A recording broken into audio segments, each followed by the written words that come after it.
Ek is Josef Rawat en ons familieboerdery is Jari Stoet.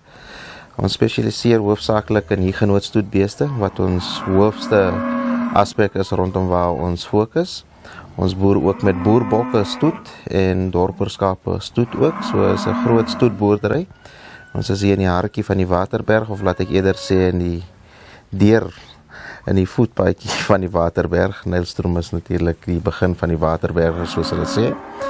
En ja, in die gelieflike dorp van Nylstroom. 7de generasie wat hier so is.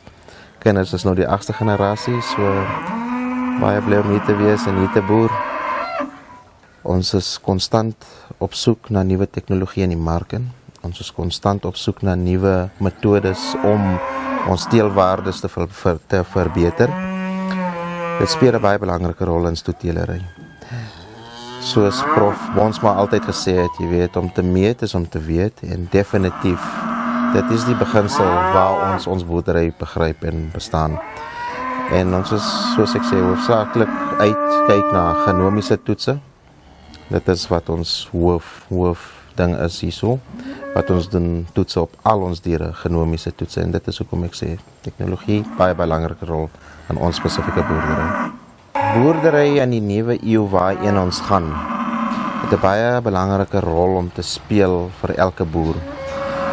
Nommer 1 moet jy weet waarvoor teel jy en hoekom jy dit wil doen. En dit is hoofsaaklik die rede hoekom ons dit gedoen het, sodat ons spesifiek kan sien dat ons nie inteling doen. Ons kan wegdoen met dubbelbespiering op ons diere en ook kan ons kyk na die fisiese eienskappe van die diere wat ons wil juist teel. En dit sal ons 'n groot voorsprong gee in die mark in om dit te doen. In die toekoms gaan dit vir my help, nommer 1, veral met ons bilkaler, met ons bulle en ons teelwaardes wat ons daar gebruik, weet ons presies watter bulle met watter koeie of verse te gebruik, om vir die verkalwingproses te vermaklik vir die koei of die vers. Dit kan vir enige koper of iemand wat belangstel in 'n bil of 'n bees na ons toe kom, en ons kan met redelike akkuraatheid vir hulle sê dat 'n spesifieke bil vir 'n spesifieke doel kan gebruik kan word, en dit is deur opgebek, soos ek kan sê, met data, fisiese data wat ons het rondom genomiese toetse wat ons doen, sowel as ook die data wat ons versamel, geboortegewig, speengewig van die generasies van die dier. So dit speel 'n uiters belangrike rol vir ons, en dit is wat ons onsself prys op, dat ons data het, en wat ons met gemak vir enige persoon of enige koper kan gee en vertel van 'n spesifieke dier van ons. Die eerste ding elke dag as jy opstaan, is dit al klaar 'n seëning, dat jy lewe. En dit is dankbaar aan die liewe Here wat vir ons sorg. In my opinie, die naaste persoon aan God op hierdie aarde, in vandag se tyd is 'n boer.